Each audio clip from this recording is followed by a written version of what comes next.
Halo, saya Dino Patijalal. Menjelang pemerintahan Prabowo Gibran yang akan dimulai 20 Oktober nanti, kita melihat banyaknya harapan masyarakat bahwa pembangunan Indonesia akan semakin mapan, tapi juga demokrasi Indonesia akan semakin kokoh.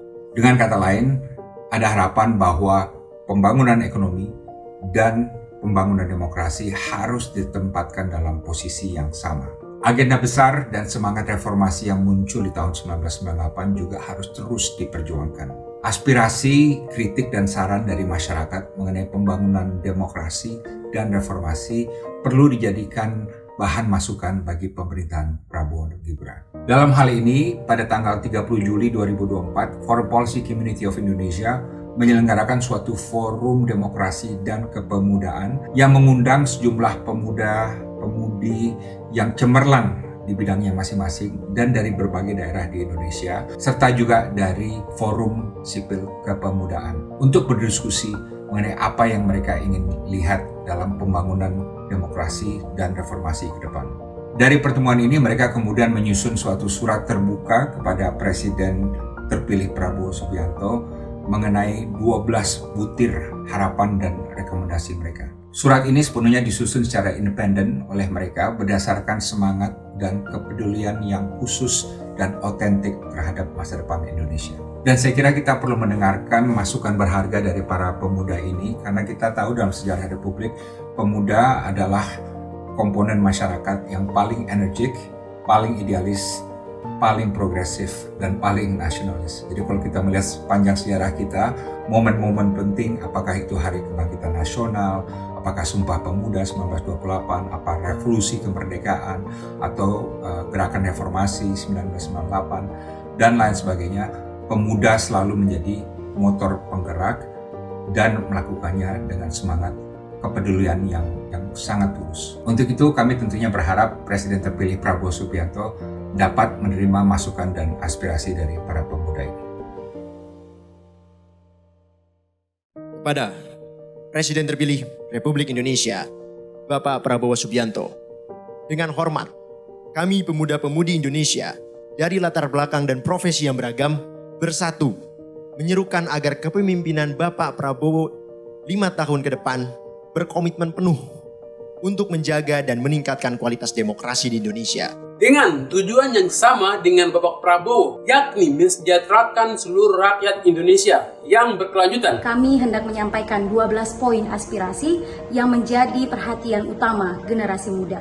Kami menyerukan Bapak Prabowo untuk mencegah penyalahgunaan kewenangan dan kekuasaan guna menjamin prinsip checks and balances antara cabang kekuasaan eksekutif, legislatif, dan yudikatif.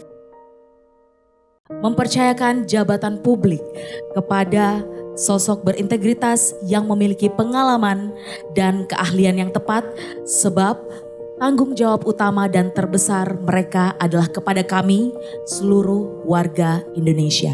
Kami prihatin melihat semangat meritokrasi dalam kepemimpinan Indonesia semakin luntur digadaikan atas nama transaksi politik.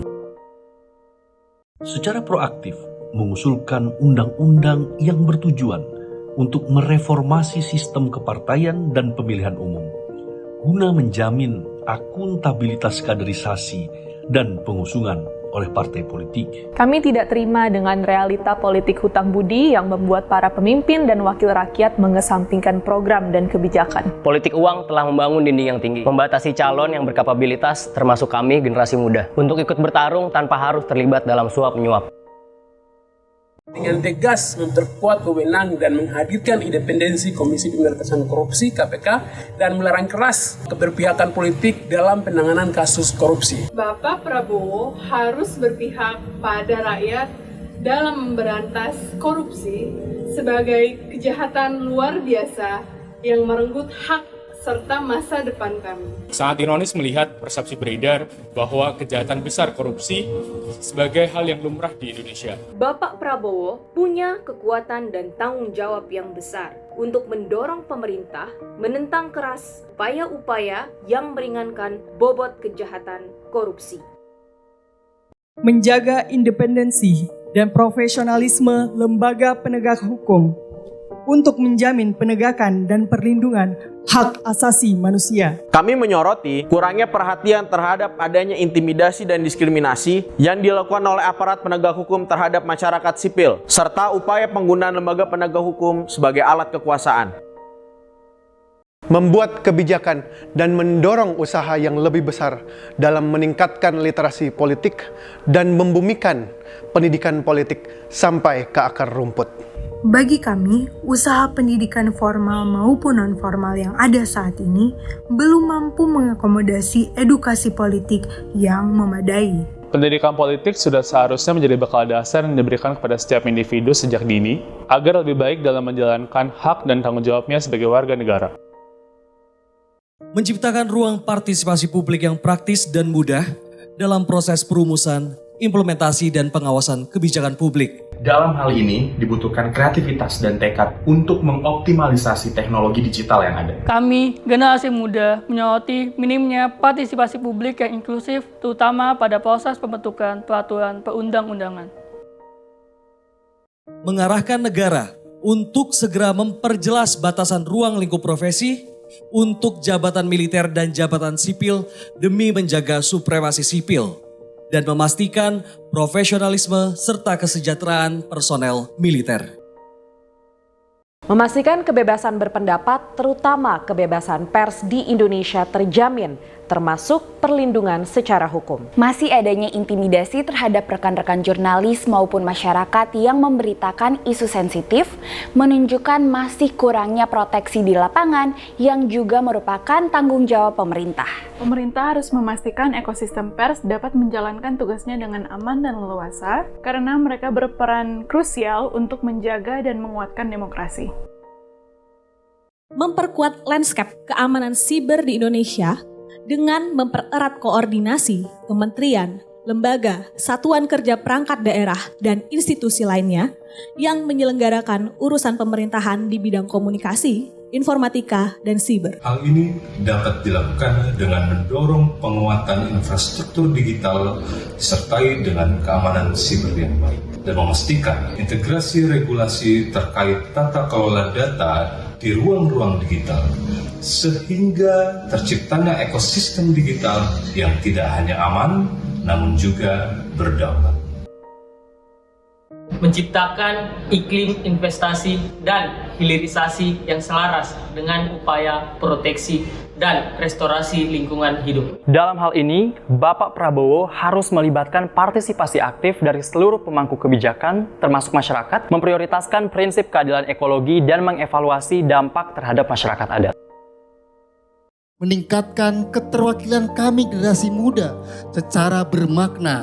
Salah satunya dengan menetapkan kebijakan kuota afirmatif yang adil dan inklusif untuk keterlibatan generasi muda dalam pemerintahan. Serta mencegah adanya diskriminasi secara langsung maupun tidak langsung, baik dalam perlakuan maupun birokrasi.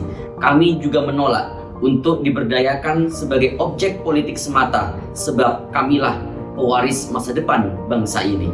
Kami memiliki semangat yang sama dengan apa yang Bapak Prabowo katakan dalam buku Kepemimpinan Militer Bapak.